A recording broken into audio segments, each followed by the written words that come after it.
Halo sahabat Tour Movie, apa kabar? Semoga dalam keadaan sehat ya. Pada part sebelumnya, Jin dalam pelatihan kakak perempuan tertuanya, Luna Rankandel. Dalam pelatihan mata pikiran pada waktu pelatihan siang hari.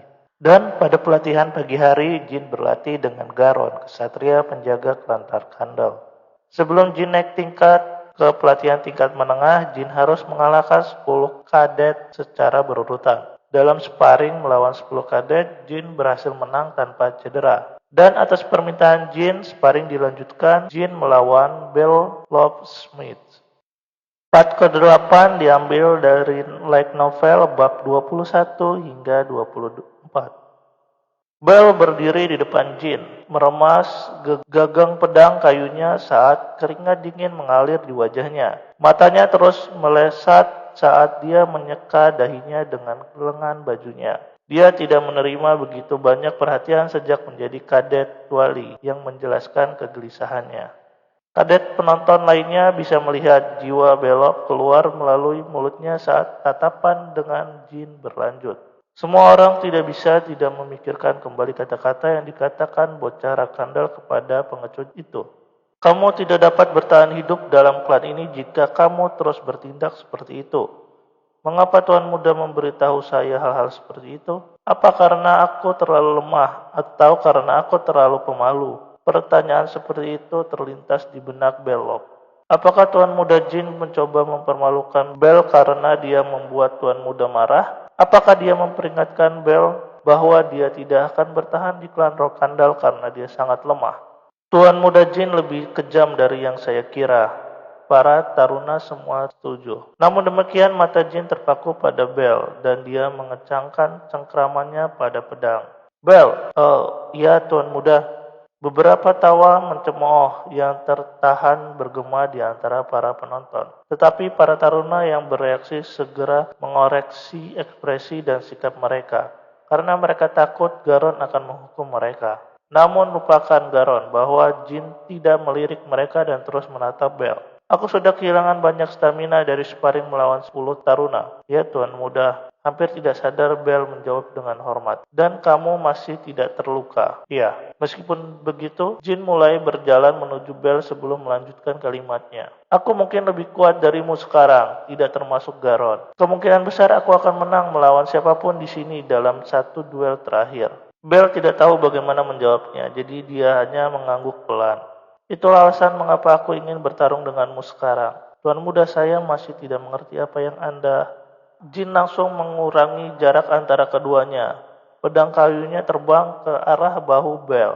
Tetapi yang terakhir, entah bagaimana berhasil menghindari pukulan pada detik terakhir, meskipun gerakan kakinya panik. Setelah itu serangan berlanjut tanpa henti, seperti sungai yang mengalir tanpa henti. Bell menangkis dan menghindari pedang sambil mundur. Gerakan yang bagus, terima kasih banyak.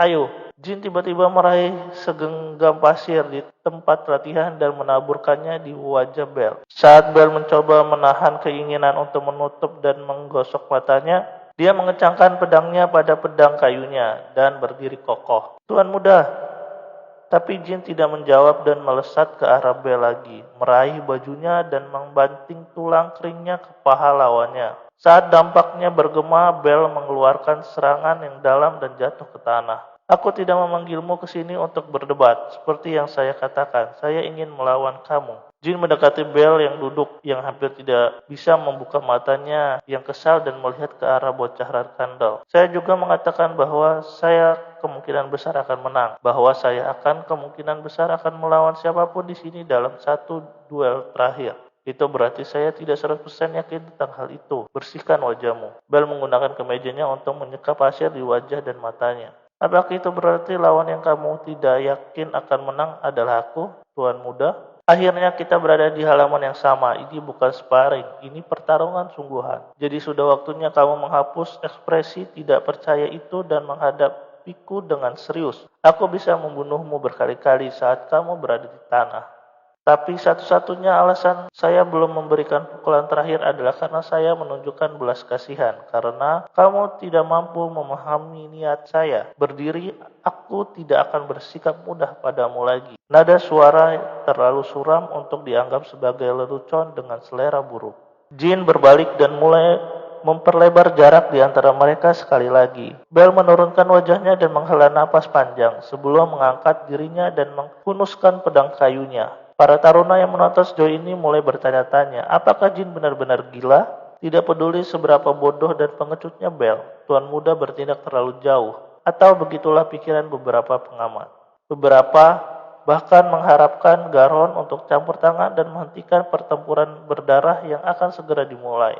Namun demikian instruktur hanya berdiri di samping, dengan hati-hati memperhatikan pemandangan di depan matanya. Melihat kurangnya mediasi, frustasi tumbuh di hati para taruna ketika mereka menjadi putus asa. Secara bersamaan, kemarahan muncul di mata mereka.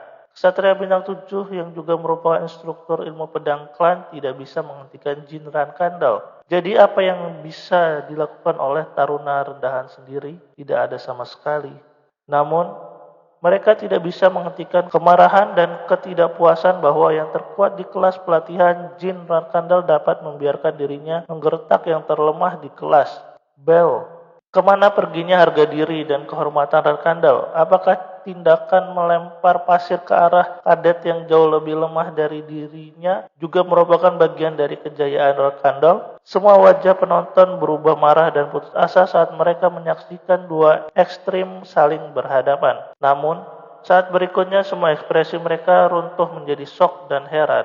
Pedang kayu Bel bersinar dengan aura. Itu pucat dan redup, tetapi aura sejati tetap ada.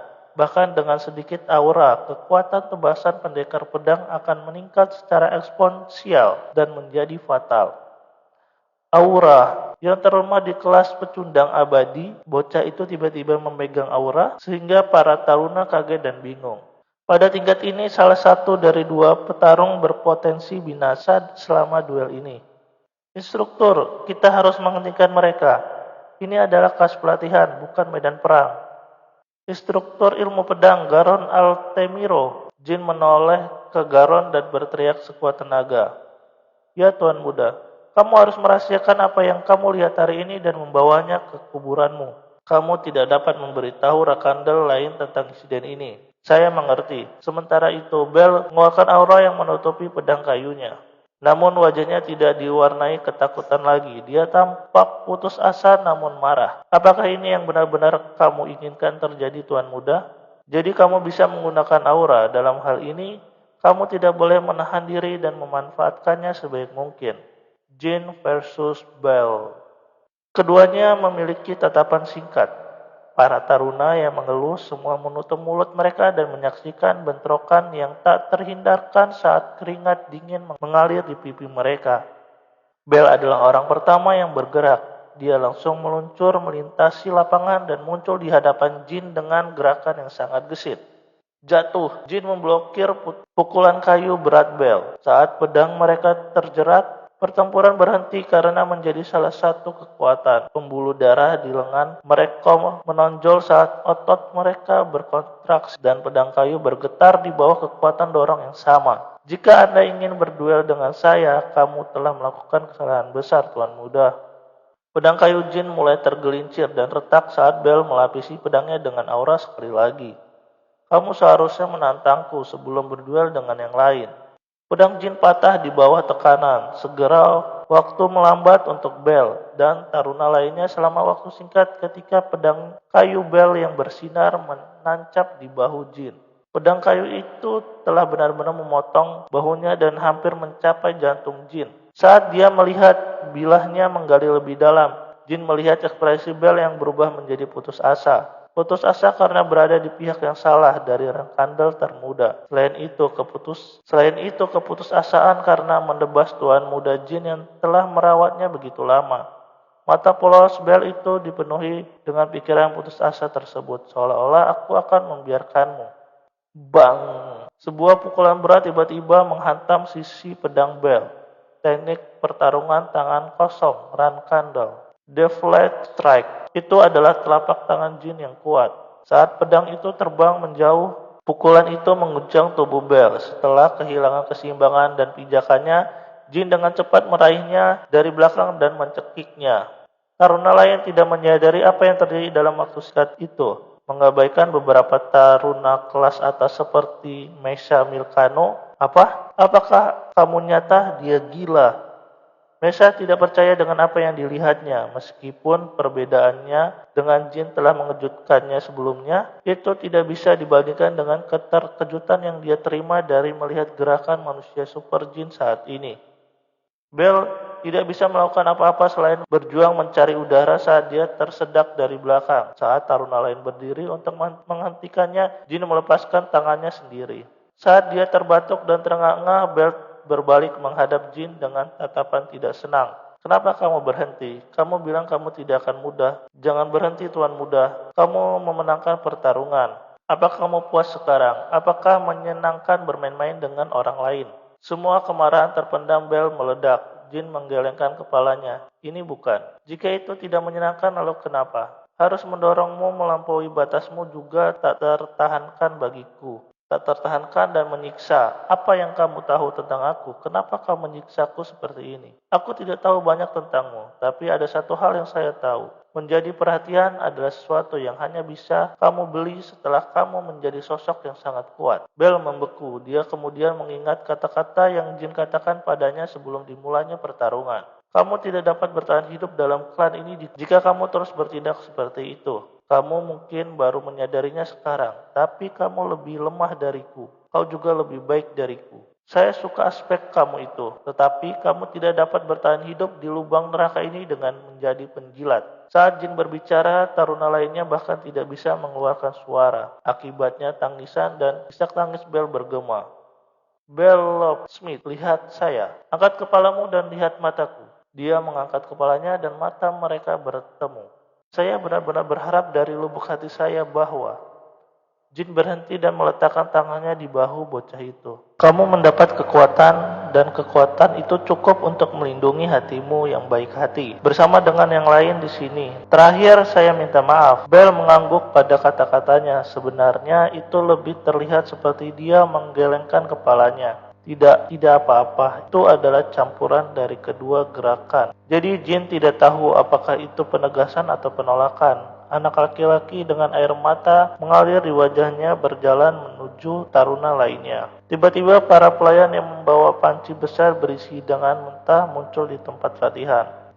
Suasananya tampak sedikit. Haruskah kita kembali lagi nanti? Instruktur Garon, Tuan Muda Jin. Saat para pelayan ragu-ragu tentang apa yang harus dilakukan, Bel angkat bicara. Silakan ambil porsimu sendiri hari ini, Tuan Muda. Jin terkekeh canggung. Baik, bahkan aku akan membawakan porsimu juga hari ini. Saat waktu makan siang berakhir, Garon diam-diam mendekati Jin sebelum sesi latihan sore dimulai. Jadi, Anda telah membangunkan Bel Locksmith. Anak laki-laki itu memiliki bakat yang luar biasa, tetapi hati dan pikirannya agak lemah.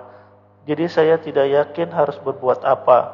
Saya berterima kasih kepada Anda, Tuan Muda. Itu pasti menjadi stimulus yang bagus untuknya. Garon, ya, jangan menjalankan mulutmu tanpa berpikir, membangunkannya, hati dan pikirannya. Tidak peduli apa niat saya, itu pasti pengalaman traumatis bagi Bel. Tindakan dan perilaku kamu hari ini sesuai dengan Arkandol. Tolong jangan terlalu khawatir tentang itu. Dia hanyalah seorang kadet penjaga. Dia tidak layak mendapatkan belas kasihanmu, calon tuannya. Jin menatap Garon sebelum mencibir kecil. Instruktur ilmu pedang dari kadet penjaga, Garon Altemiro. Satu-satunya bidang yang diizinkan untuk menilai dan mengevaluasinya adalah ilmu pedang. Jangan melampaui batas. Kamu dan simpan pendapat yang kurang ajar itu untuk diri kamu sendiri. Garon merasakan perutnya turun saat Jin menyatakan maksudnya. The Black King Mercenaries yang saya temui sebelumnya pernah menggambarkannya sebagai tuan muda. Dan tentu saja, dia adalah salah satu predator yang menakutkan. Garon menyeringai dan segera menundukkan kepalanya. Permintaan maaf yang tulus, Tuan Muda, seperti yang Anda perintahkan. Saya akan membawa acara hari ini ke kuburan. Genesis Knight yang unik di dunia, Chiron Rakandel. Setelah dia menyambut putra bungsunya di Taman Pedang 4 tahun lalu, dia segera pergi ke Laut Hitam lagi. Pertanyaan yang diajukan bocah itu sebelumnya masih membebani pikiran. Apakah God Solderat lebih kuat dari ayah? Aku bisa lebih kuat dari dewa. Monster di Laut Hitam tidak menyerang Chiron. Mereka bahkan tidak mendekati pusat Lautan Hitam tempat Chiron duduk saat ini. Itu adalah cara mereka melestarikan ekosistem alam. Untuk makan dan dimakan, Chiron sangat menyukai kesederhanaan sistem. Itulah sebabnya dia sering datang ke Laut Hitam. Beberapa hari yang lalu, seorang ksatria datang mencarinya di Laut Hitam. Ksatria yang dimaksud telah bertarung dan membunuh monster yang tak terhitung jumlahnya dan bermandikan darah mereka untuk melihat Chiron. Ini kan patriark. Chiron tidak berbalik dan menghadapinya dan hanya membuka matanya. Dia duduk bersila tetapi tubuhnya melayang di atas tanah dengan rentangan tangan. Bicaralah dengan bebas Khan. Khan mendekatinya sambil menyaka darah di baju besinya. Dia kemudian memberikan laporannya dengan wajah kaku, dan Chiron menunggu Khan selesai berbicara dengan tatapan tenang. Namun di tengah laporan, sudut bibir Chiron terangkat membentuk seringai. Itu semuanya, tubuh mengambang perlahan mulai turun ke tanah. Jadi itu yang dilakukan si bungsu. Memang patriark. Isi laporan Khan adalah rincian keributan di kelas pelatihan pemula yang disebabkan oleh tindakan jin baru-baru ini. Meskipun Garon telah mengatakan bahwa dia tidak akan mengungkapkan detail insiden itu kepada Rakandel lain, dia tidak bisa merahasiakannya dari Patriark Rakandel. Karena itu, dia memberitahu Khan, tangan kanan Chiron, tentang insiden itu. Namun dia tidak memberitahu orang lain. Garon tidak takut pada jin saat ini, tapi dia takut pada jin masa depan. Chiron tiba-tiba melemparkan kepalanya ke belakang dan tertawa terbahak-bahak. Jadi, itu prinsip yang diyakini oleh si bungsu. Dia akan menggunakan kekuatan luar biasa untuk mendominasi orang lain, sementara juga merangkul dan merawat manusia yang lebih lemah pada waktu-waktu tertentu. Khan tidak menjawab dan hanya menundukkan kepalanya. Seringai lebar terbentuk di wajah Chiron. Dalam beberapa tahun terakhir, dia tertawa begitu banyak. Jauh lebih banyak daripada yang pernah dia tertawakan setelah mencapai alam setengah dewa. Maka kita perlu memeriksa apakah prinsip-prinsip itu memiliki nilai atau tidak. Ya patriark, kembalilah dan katakan ini pada Garon. Sebelum dia naik ke kelas pelatihan menengah, minta yang termudah melakukan. Akibatnya Khan harus menghabiskan beberapa hari lagi untuk keluar dari Laut Hitam dan melawan monster untuk menyampaikan perintah kepada Garon. Jin sekarang berusia 15 tahun. Diakui sebagai ksatria bintang 3 dan sedang menikmati istirahat terakhir dari kelas pelatihan pemula. Setiap tahun, Taruna menerima liburan 2 minggu selama bulan pertama. Itu adalah satu-satunya waktu istirahat mereka, karena para Taruna berlatih setiap hari sepanjang tahun. Itu lebih atau kurang liburan. Sebagai besar, Taruna kembali ke kampung halaman mereka selama periode ini. Taruna yang kompeten berlatih sendiri dan memeriksa peralatan mereka.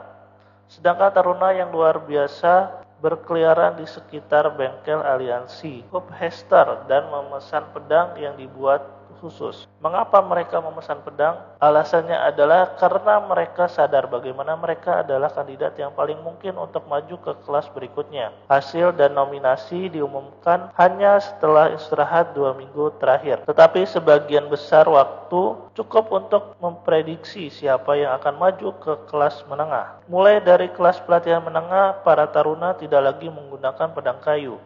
Mereka harus menggunakan pedang pribadi yang dibuat khusus untuk mereka. Para Taruna unggul dalam kelas pemula, seperti Mesa Milkano. Semuanya untuk sementara meninggalkan Taman Pedang untuk mendapatkan senjata mereka. Meskipun hasilnya belum terungkap, para Taruna ini semua tahu bahwa mereka pasti akan terpilih.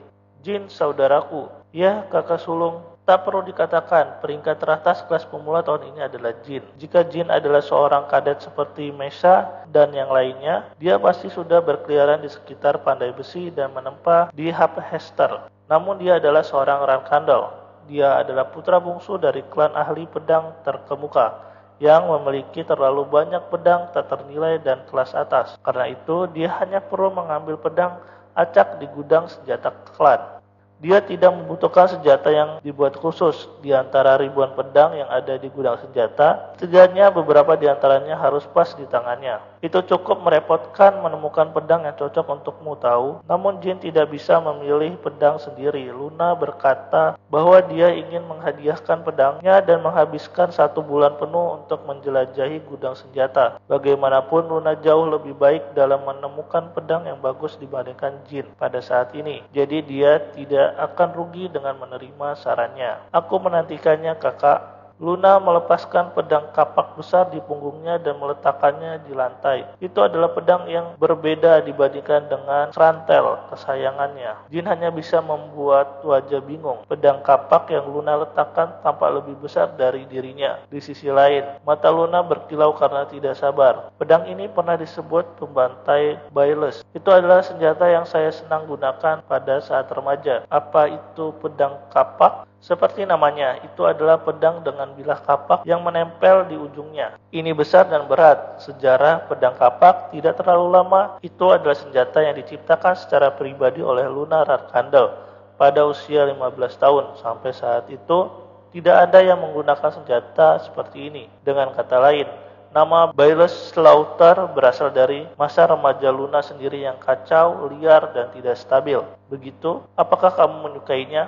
Luna berbicara dengan mata polos penuh harapan dan rasa dingin menjalari tulang punggung Jin saat dia terbatuk dengan canggung. Aku tidak begitu berpikir yang ini cocok. Suasana gembira dan penuh harapan Luna segera menimpanya. Dia memasang senyum cemberut dan suasana muram terbentuk di sekitarnya. Aku hanya bercanda, tapi ini tidak tampak seperti lelucon. Jin nyaris tidak menghentikan dirinya untuk mengatakan itu dengan keras dan hanya tertawa canggung. Selama beberapa detik lagi, Luna memegangi mimpi bahwa Jin akan mengambil pedang kapak, namun dia segera menyerah dan menghela nafas dalam-dalam sebelum mengeluarkan pedang lain. Mau bagaimana lagi? Bagaimana dengan yang ini? Pedang yang Luna tunjukkan selanjutnya berada di dalam sarung hitam yang rapi tanpa ornamen atau hiasan. Terlihat biasa saja, namun saat Jin menerima pedang dari Luna, matanya mulai bergetar. Karena kamu memilih Barisada selama ritual seleksi, sudah sepantasnya kamu mendapatkan pedang ini. Itu juga cocok dengan gaya ilmu pedangmu. Saat dia meraih pedang dan menariknya, pedang seputih salju memasuki pandangannya. Bradamante. Jin mengagumi pedang yang murni dan tidak diwarnai saat dia meneriakkan nama senjata itu di benaknya. Dia menatap pantulan warna-warni yang bersinar seperti berlian bintang, seolah-olah dia telah jatuh cinta padanya. Bradamante itu adalah saudara dari Barisada, pedang yang pernah digunakan oleh patriark pertama, Temar Rakandel, tidak termasuk Barisada. Hanya ada sedikit pedang yang mengungguli Bradamante di gudang senjata Rakandel. Sebelum menempa Barisada, pandai besi legendaris Pikon C menciptakan Bradamante sebagai prototipe yang sekarang dikenal sebagai salah satu pedang terbaik di seluruh dunia. Sepertinya kau menyukainya. Tentu saja, kakak sulung itu salah satu senjata terhebat bahkan di antara pedang yang kita miliki di klan. Terima kasih banyak. Nada suara Jin tenang, tetapi dia sangat senang sehingga dia ingin melompat-lompat kegirangan. Jika bukan karena Luna, hampir tidak mungkin bagiku untuk mengambil Bradamante dari gudang senjata. Klan tidak akan mengizinkannya. Tetap saja, untuk berpikir dia akan memberiku Bradamante, itu adalah pedang yang murahkan katakan padaku untuk didapatkan di masa depan. Karena Bradamante adalah pedang yang hebat yang banyak saudara Jin yang mencarnya. Tapi ada alasan kenapa pedang ini spesial untuk Jin. Energi rohani ketika Barisada dan Bradamante menyerap energi spiritual, mereka mengungkapkan nilai mereka yang sebenarnya.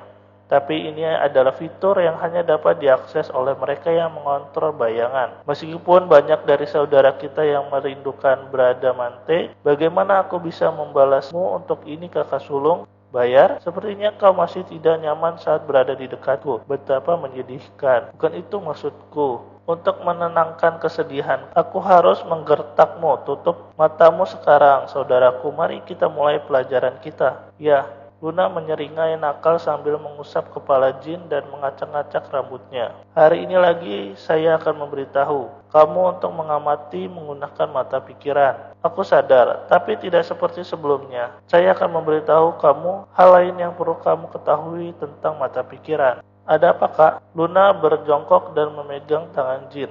Ketahuilah bahwa di dalam keluarga kita di mana saudara kandung sibuk saling menginjak-injak, setidaknya ada satu orang yang mencintaimu tanpa syarat, tanpa mengharapkan balasan. Jadi jangan membuat kakakmu sedih lebih dari ini. Maafkan aku, Kak. Sebelum kamu lahir, aku menghabiskan hari-hariku dalam kesepian di dalam keluarga ini. Tapi satu korban sudah lebih dari cukup. Kamu tidak perlu melalui itu juga. Jin memutuskan untuk tidak mempertanyakan niat baik dan cinta Luna mulai sekarang. Memang benar bahwa saudari yang baik hati ini telah menutup mata terhadap Jin dan kesengsaraannya di kehidupan pertamanya. Tapi Jin bersedia membalik halaman dan melupakan pengabaian masa lalunya terhadapnya. Aku bahkan tidak tahu segalanya tentang dia dari kehidupan itu. Mungkin dia sedang mengalami masa-masa sulit. Saya seharusnya tidak menilai dengan informasi yang tidak lengkap. Ini terlalu cepat. Apa? Kontrolmu atas energi spiritual masih belum sempurna untuk membangunkan Bradamante. Kamu harus mencapai setidaknya pelepasan spiritual bintang 3 untuk mencoba membangkitkan pedang. Bintang 3? Saya pikir saya akan segera mencapainya. Aku seharusnya bisa menggunakan pedang ini segera. Berdebar, Murakan menutup majalah erotis di tangannya dengan paksa dan menatap Jin. Dengarkan baik-baik, nak. Berisada dan Bradamante, kedua pedang roh itu adalah senjata berbahaya yang tidak boleh dibangkitkan sembarangan. 3 bintang adalah persyaratan minimum. Tapi gunakan Bradamante sebagai pedang biasa sampai kamu mencapai bintang 5. Mengerti? Tapi saya tidak punya banyak kesabaran. Saya kira saya harus mencapai bintang 5 dalam tahun depan. Ya benar, bahkan jika kamu adalah pengontrol yang sangat baik dan kamu mengonsumsi energi spiritual setiap kali makan, itu tetap tidak mungkin. Cukup dengan omong kosong. Bahkan seekor anjing jalanan akan berhenti di jalan untuk menertawakanmu sekarang. Betapa tidak dewasa. Jin tidak percaya individu di depannya benar-benar naga yang telah ada selama lebih dari 3000 tahun. Jin tampak mengenyit dan menyambar majalah di tangan Murakan. Apa itu tadi? Suatu tentang anjing jalanan. Katakan itu lagi. Aku tidak mendengarmu. Kembalikan majalahku. Kembalikan anak nakal. Tahukah kamu betapa sulitnya untuk Tuan Muda? Duo yang bertengkar itu berhenti dan menoleh ke Gili yang berlari ke arah mereka dan sepertinya sedang terburu-buru. Ada apa, Gili? Instruktur Garon memintamu untuk bertemu, Tuan Muda. Mengapa Garon ingin melihatku selama istirahat? Jika dia memiliki sesuatu untuk dikatakan, katakan padanya untuk datang menemuiku saya secara pribadi. Itu saat matanya bergetar karena khawatir, Gili mendekati Jin dan berbicara pelan. Dia bilang dia perlu memberikan ikhtisar operasi kepada Anda menggunakan peta, Tuan Muda. Operasi? Ya, Instruktur Garon telah memberimu misi pertamamu dan tampaknya kamu harus pergi segera setelah istirahat berakhir. Jin meletakkan majalah di tangannya. Sebuah misi, benar. Sekarang aku adalah Ksatria bintang 3. Sudah waktunya aku diberi tugas pertamaku. Tapi pergi begitu istirahat berakhir, ada yang mencurigakan. Misi diberikan mulai dari kelas pelatihan menengah, karena misi biasanya menyangkut pembunuhan, pertempuran, penaklukan, monster, dan lain-lain. Kelas pemula tidak terlibat dengan mereka. Terlebih lagi, kemajuan ke kelas menengah terjadi 1 bulan setelah istirahat untuk Taruna Radkandal. Jadi aneh untuk diberi misi tepat setelah beristirahat. Ya, kurasa aku secara teknis bisa dianggap sebagai anggota kelas menengah sejak kemajuanku dikonfirmasi beberapa bulan yang lalu. Mungkin mereka menilai bahwa tidak masalah memberi saya tugas. Begitu Jin memilah-milah pikirannya dan mengangguk, Gili memberinya informasi tambahan. Dan peserta misi ini adalah 10 anggota kelas pelatihan pemula termasuk Anda, Tuan Muda. Ada yang salah. Anda harus segera berbicara dengan instruktur Garon. Sudah ada 3 taruna di dalam kantor Garon.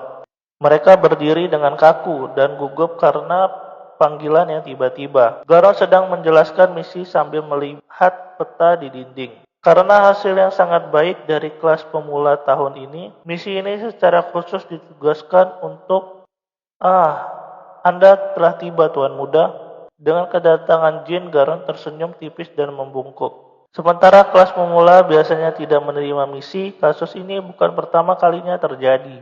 Jika taruna kelas pemula menunjukkan kinerja dan hasil yang luar biasa, mereka diberikan misi pada kesempatan yang langka. Kelompok kadet kelas pemula saat ini hanya bisa menunjukkan begitu banyak pertumbuhan yang layak untuk dikirim dalam misi karena pengaruh jin. Selama duel Jin dan Bel tahun lalu, Bel bukanlah satu-satunya individu yang dibangunkan. Meskipun itu bukan niat atau rencana Jin, pertempuran dari hari yang menentukan itu lebih sangat mempengaruhi taruna penonton lainnya. Kami diberi misi, Garon. Ya, Tuan Muda, misi ini melibatkan 10 taruna kelas pemula termasuk kamu. Jin mengalihkan perhatiannya ke peta dunia di belakang Garon. Simbol merah harus menjadi tujuan misi. Lokasi itu adalah suatu tempat di dekat kerajaan Zan. Kerajaan Zan berada di dekat tanah basement. Faktanya itu berdekatan dengan markas ras paling berbahaya, suku serigala putih. Pelancong menghindari daerah itu. Petualang berduyun-duyun ke sana dan tentara bayaran membencinya. Saya juga telah menghubungi para taruna yang untuk sementara meninggalkan Taman Pedang. Ada 10 peserta termasuk kamu, Tuan Muda. Kamu harus menjalankan misi dalam 2 kelompok yang berbeda. Kamu akan membagi 10 peserta kelas menengah menjadi 2 kelompok. Memang Anda harus menjadi pemimpin grup 1, Tuan Muda. Grup 2 akan dipimpin oleh Scott Selimon. Sementara hasilnya belum diumumkan, semua orang memperkirakan bahwa Mesa atau Scott akan menjadi runner-up kadet kelas pemula di belakang Jin. Meski begitu, Scott hanya berada di level kesatria bintang 2. Jika itu adalah misi di dekat kerajaan Zan, kemungkinan besar itu akan melibatkan batsman. Ada yang tidak beres. Bahkan jika mereka adalah kadet terkandal, mereka hanyalah pemula antara usia 14 hingga 16 tahun. Mereka bukan peserta yang tepat untuk menjalankan misi berurusan dengan batsman. Apakah salah satu saudara saya menyuap Garon untuk menugaskan kami dalam misi yang sulit? Tidak. Melihat wajah percaya diri Garon, aku cukup yakin ayah secara pribadi memerintahkannya untuk melakukannya. Tapi mengapa Siron melakukan itu? Jin dengan tenang berpikir untuk dirinya sendiri. Saya sangat meragukan itu hanya karena saya terhubung ke Solderat atau karena nilai saya yang tinggi. Kalau begitu, insiden dengan Bel mungkin disampaikan kepada ayah. Saya mulai melihat gambaran lengkapnya sekarang. Jin mengangguk dengan tenang. Maka satu kelompok harus terdiri dari 5 anggota. Dengan siapa saya akan bekerja? Ya, grup 1 terdiri dari Bell, Philip, Eddington, Sierra, dan Anda, Tuan Muda. Kelompok Scott terdiri dari Mesa, Kiko, Taimon, dan Zuhen. Setelah mendengar pembentukan kelompok, Jin segera melihat niat Siron.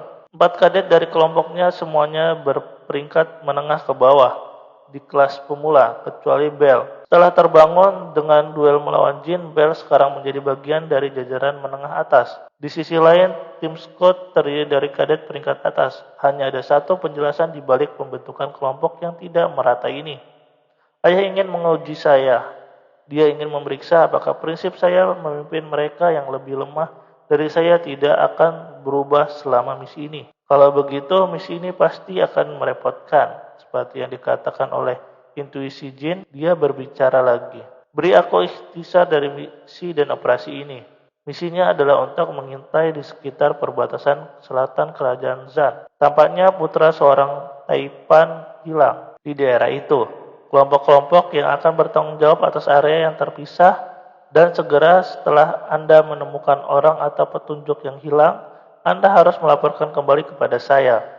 Para taruna di kantor semuanya menjadi tenang ketika mereka mengetahui bahwa misi itu hanyalah tugas pencarian dan pelaporan.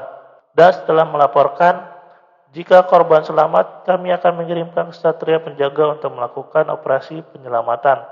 Sementara itu, grup 1 dan 2 akan kembali ke markas, tetapi jika korban dilaporkan meninggal, misi akan berakhir selama tidak ada permintaan tambahan dari klien. Kedengaran cukup sederhana. Ya, namun Anda harus bergerak dengan hati-hati karena kemungkinan bertemu dengan batsman tinggi. Saya berasumsi begitu, dan karena perbatasan selatan kerajaan Zan adalah tempat suku serigala putih paling aktif, kita harus ekstra hati-hati. Suku serigala putih, seperti namanya, mereka adalah ras batsman yang terlihat seperti serigala berbulu putih. Mereka terkenal sebagai yang paling berbakat dan terampil di antara para batsman dalam pertempuran. Tuan Muda, jika Anda bertemu dengan batsman Serigala Putih selama misi, Anda harus meninggalkan misi dan segera mundur. Itu juga berlaku untuk semua orang. Aku juga tahu itu. Tidak peduli seberapa luar biasanya angkatan kadet tahun ini, kami bukan tandingan prajurit Serigala Putih. Siapa takut? Garon tersenyum mendengar kata-katanya. Saya tidak khawatir. Saya secara pribadi telah menyaksikan beberapa banyak taruna tahun ini telah berkembang, termasuk Anda, Tuan Muda. Namun seseorang tidak pernah tahu jenis bahaya tak terduga apa yang mengintai di sekitar dirinya sendiri. Jin menatap lurus ke arah Garon dan juga menyeringai. Kamu berbicara seolah-olah insiden berbahaya pasti akan terjadi selama misi, Garon. Kau telah menangkapku secara pribadi. Saya tidak sabar untuk menyaksikan sosok Anda yang luar biasa saat Anda mengatasi situasi ini, Tuan Muda. Kamu guru yang baik. Beritahu aku jika para taruna yang tidak berada di taman telah kembali semua. Dimengerti. 3 hari kemudian, istirahat taruna berakhir. Tanpa basa-basi lagi, misi kelas pemula dimulai. Jin dan 9 taruna lainnya pergi ke gerbang transfer untuk berangkat ke kerajaan Zan. Merupakan suatu kehormatan untuk dapat melaksanakan misi pertama kami dengan Anda, Tuan Muda. Grup 2 akan melakukan yang terbaik untuk tidak merepotkan Anda. Scott mendekati Jin dan berbicara saat mereka menunggu gerbang transfer dibuka. Hahaha. Apakah kamu menekanku, Scott Slimon? Itu sama sekali tidak. Saya hanya menunjukkan rasa terima kasih saya kepada Anda, Tuan Muda, karena telah memberi kami kesempatan untuk menjalankan misi pertama kami saat masih di kelas pemula. Saya hanya bercanda. Scott sangat setia terhadap Rankandel dan kekaguman serta rasa hormatnya terhadap Jin juga sangat besar. Namun Scott bukan satu-satunya yang menjunjung tinggi Jin. Hei, grup 1, pastikan kamu tidak menghalangi Tuan Muda Jin dan bantu dia dengan kemampuan terbaikmu. Seperti yang dinyatakan Mesha dengan tajam.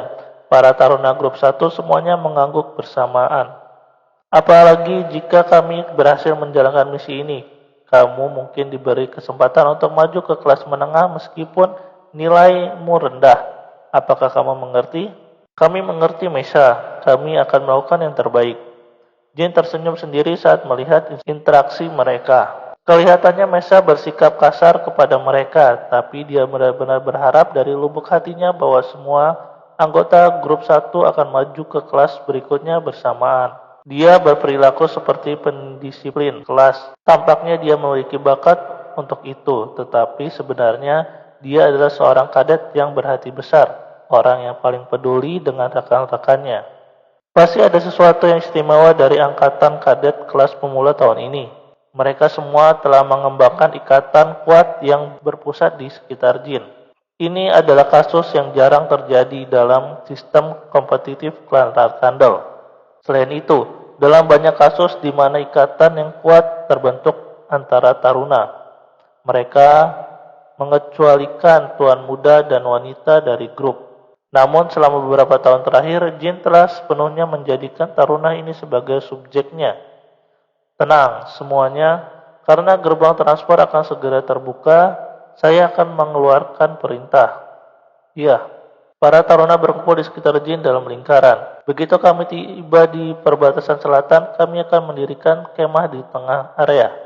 Setelah semua orang selesai mempersiapkan perkemahan, grup 1 dan 2 akan terpisah dan mulai mengamati area dengan sungguh-sungguh. Jin menunjuk ke peta sebelum melanjutkan pidatonya. Kegunaan camp adalah untuk berbagi informasi antara kami dan melaporkan korban. Tiap kelompok akan mengirim anggota ke perkemahan untuk berbagi informasi sekali sehari pada waktu yang telah ditentukan sebelumnya. Dimengerti, Tuan Muda? Kamu harus menyebut saya sebagai kapten dan bukan Tuan Muda selama misi ini. Dan anggota selain korban tidak boleh beristirahat di perkemahan. Namun, setiap kelompok dapat mengambil istirahat atas kebijakan mereka sendiri. Ada pertanyaan? Tidak ada, Kapten.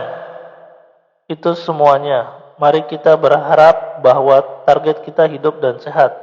Beberapa saat kemudian, gerbang transfer diaktifkan dan tubuh semua orang dikelilingi oleh mana yang bersinar. Setelah teleportasi selesai, para taruna dan jin menemukan diri mereka di gerbang transport di wilayah tengah selatan kerajaan Zan.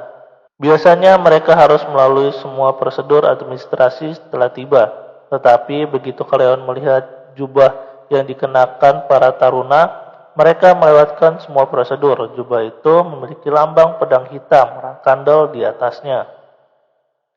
3 hari setelah berlalu sejak mereka tiba di wilayah selatan kerajaan Zan. Para taruna telah membangun tempat perkemahan dan mengamati daerah itu tetapi tidak berhasil. Wilayah selatan kerajaan Zan ada tanah yang terdiri dari daratan, berumput, dan hutan. Mereka benar-benar mencari melalui lapangan yang terbuka dan berumput, tetapi menemukan jejak satu manusia yang hilang bukanlah tugas yang mudah. Sepertinya kita harus memfokuskan pencarian kita di dalam hutan. Tidak ada satu petunjuk pun di padang rumput. Kapten, Eddington bilang dia melihat batsman watertail sebelumnya. Binatang buas ekor air. Jika mereka ada di sini, kecil kemungkinan kita akan bertemu dengan batsman serigala putih.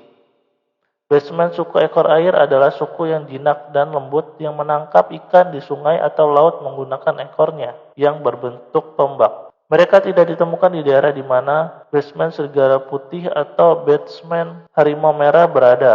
Batsman ekor air selalu menghindari predator yang membangun desa mereka. Orang yang akan kembali ke perkemahan dan bertemu grup 2 hari ini adalah Bell, kan? Itu betul. Bell berangkat ke perkemahan 2 jam lebih awal dari biasanya hari ini. Anda akan diperlambat oleh hujan es dan setelah bertukar info buka area 13. Kami akan mensurvei zona itu. Dimengerti, Kapten? Kelompok 1 dan 2 bertemu pada jam 9 malam setiap malam di camp untuk bertukar informasi. Setelah Bell meninggalkan grup, anggota lain juga mulai bergerak menuju area 13. Area 13 adalah hutan yang belum disurvei. Ada yang tidak beres. Meskipun ayah secara pribadi memberi kami misi ini, sejauh ini tidak ada yang terjadi. Apa saya salah mengira bahwa dia mencoba menguji saya? Tidak ada insiden yang terjadi di area 13. Dan mereka tidak dapat menemukan petunjuk tentang orang yang hilang. Satu-satunya kejadian khusus yang terjadi adalah mereka diberi hadiah ikan bakar dari desa suku ekor air yang mereka temukan secara kebetulan. Setelah mencari daerah itu lewat tengah malam, anggota grup 1 sekarang menunggu Bell kembali di tengah hujan sambil menyeka pedang basah mereka. Saat hujan es berlanjut, mereka merasa tidak ada artinya melanjutkan pencarian dalam kegelapan. Karena kami tidak menemukan apapun, bahkan setelah mensurvei area 13, kami harus mendekati wilayah basement untuk melanjutkan misi. Namun mensurvei wilayah basement bukanlah misi yang bisa dilakukan oleh kadet kelas pemula. Tidak perlu melakukan hal yang tidak masuk akal hanya akan untuk mendapatkan hasil yang baik. Ini bodoh. Untuk pergi sejauh ini, kita harus menghabiskan 3 hari tersisa untuk memeriksa area yang disurvei lagi sebelum mengakhiri misi. Bell akhirnya kembali dari camp saat jam tangan mendekati jam 2 pagi. Tuan muda Jin. Dia sangat terburu-buru sehingga dia benar-benar lupa memanggilnya kapten. Para taruna yang siaga berdiri dan bergegas ke Bell juga. Ada apa, Bell? Grup 2 serang, bahkan Kiko yang dikirim ke camp oleh mereka memiliki luka ringan. Semuanya bersiaplah untuk bergerak. Apakah itu basement? Para taruna segera berdiri dalam antrian, siap untuk mulai berlari kapan saja. Tidak, mereka bilang itu manusia. Grup 2 tidak dapat menggunakan suara mereka karena mereka telah bersembunyi, jadi kita harus bergegas ke mereka. Oke, sampai di sini dulu part saat ini. Kita lanjut pada part berikutnya.